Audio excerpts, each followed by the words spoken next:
Accept பண்ணுங்க.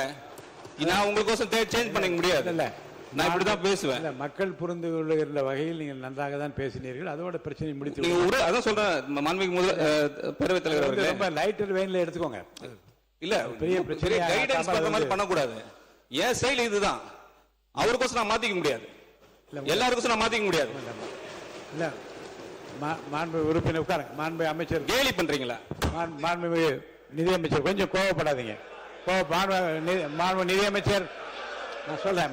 மாண்பு நிதியமைச்சர் இல்ல மாண்பு நிதியமைச்சர் நீங்க வந்து இல்ல இத மாண்பு அமைச்சர் உட்காருங்க. மாண்பு உறுப்பினர் உட்காருங்க. இல்ல இருங்க.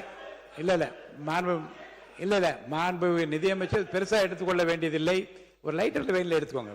ஒரு சாதாரணமான ஒரு இதா எடுத்துக்கிட்டு கொஞ்சம் இயல்பா கொண்டு போயிடலாம். ஒன்றும் பிரச்சனை இல்லாத நீங்க மாண்பு பொதுப்பணித்திறன் போதும். நான் என்ன சொல்ல உங்க விளக்கத்தையும் உங்களுடைய உள்ளம் சொன்னதையும் நீங்க உதட்டிலே சொல்லிவிட்டீர்கள். அது போதும். அது போதுமானது. மாண்புமிகு பேரவைத் தலைவர்களே, அண்ணாவுடைய மொழி இருமொழி கொள்கை.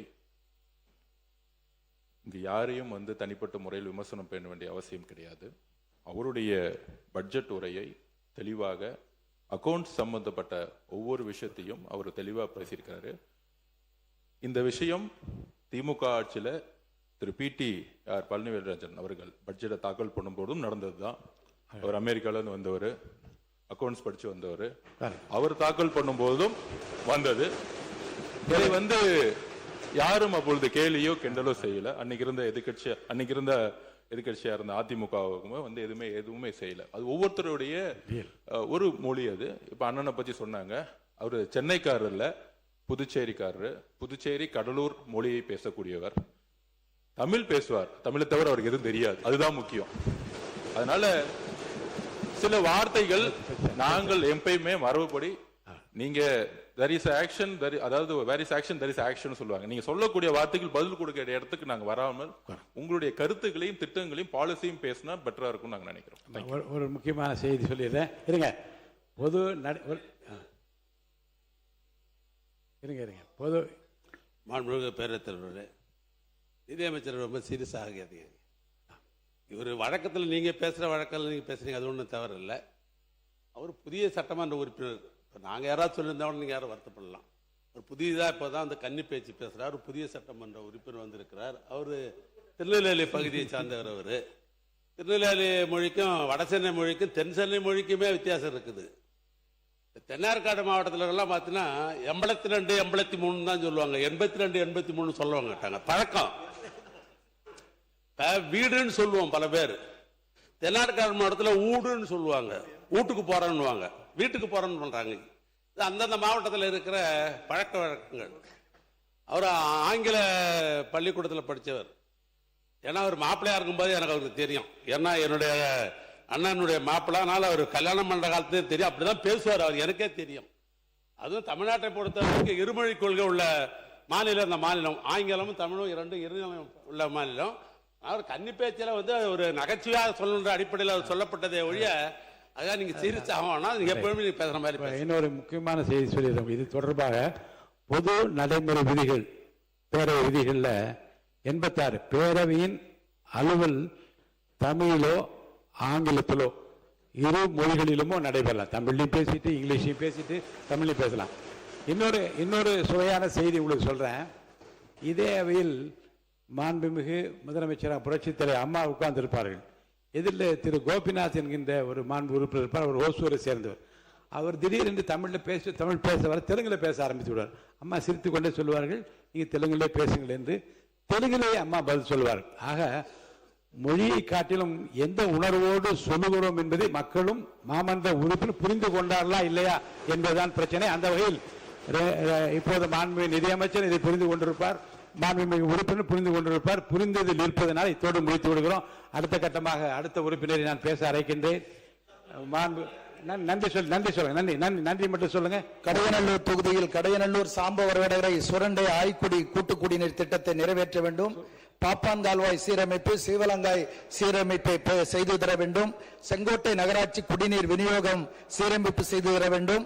மிக முக்கியமா மாண்புமிகு முதலமைச்சர் துறையில் அம்ரூட் திட்டத்தில் வேலை தொடங்கி அந்த வேலை நிறைவு பெறாமல் இருக்கிறது. அது வடகரை, அச்சன்புதூர், பண்பொழி, எஸ்புதூர் பேரூராட்சிகளில் அந்த திட்டத்தை நிறைவேற்றி தர வேண்டும். மிகப்பெரிய முக்கியமான செய்தி ஐயா அவர்களுக்கும் சேர்த்து சொல்லுகிறேன். சிறுபான்மையினருக்கு அந்த மையவாடி என்று சொல்லுகிற அமரர்களை அடக்கம் செய்கிற அந்த பகுதி பெருமளவு நெருக்கடியை சந்திக்கிறது. நமது சிறுபான்மைத்துறை அமைச்சர் தனி கவனம் செலுத்தி அரசின் முயற்சியோடு, மாண்புமிகு முதலமைச்சர் அவர்களின் முயற்சியோடு மையவாடிக்கு போதிய இடம் பெற்று தந்து அந்த பிரச்சனையை கடையநல்லூரில் தீர்க்க வேண்டும். தமிழ்நாடு முழுவதும் இருக்கின்ற அந்த பிரச்சனைக்கு முற்றுப்புள்ளி வைக்க வேண்டும்.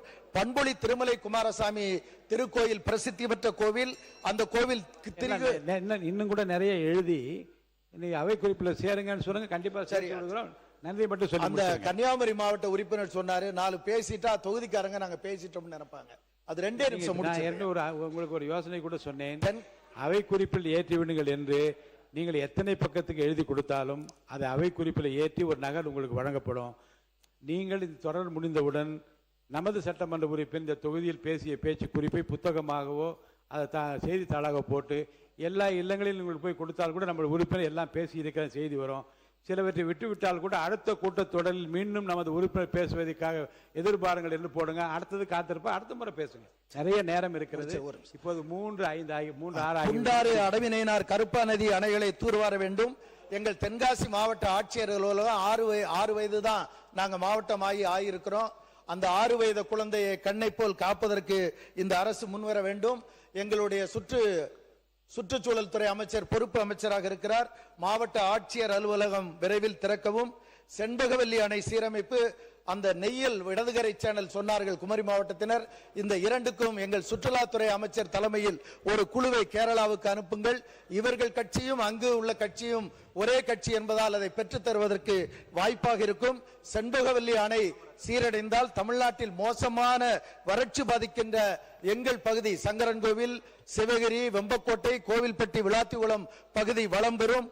அதே போல தாமிரபரணி ஆறில் மீதி இருக்கின்ற வெள்ள நீரை பம்பிங் மூலம் எப்படி அவிநாசி அத்திக்கடவு திட்டம் நிறைவேற்றப்பட்டதோ, எடப்பாடியில் எப்படி அந்த திட்டம் செயல்பாட்டில் இருக்கிறதோ, அப்படி ஒரு தாமிரபரணி ஆற்றில் இருந்து மானூர், மேலநெல்லிதநல்லூர், குருவிகுளம் ஒன்றிய பகுதிகளுக்கு ஒரு பம்பிங் மூலம் தாமிரபரணியின் எஞ்சிய வெள்ள நீரை பயன்படுத்துவதற்கான திட்டம் வேண்டும்.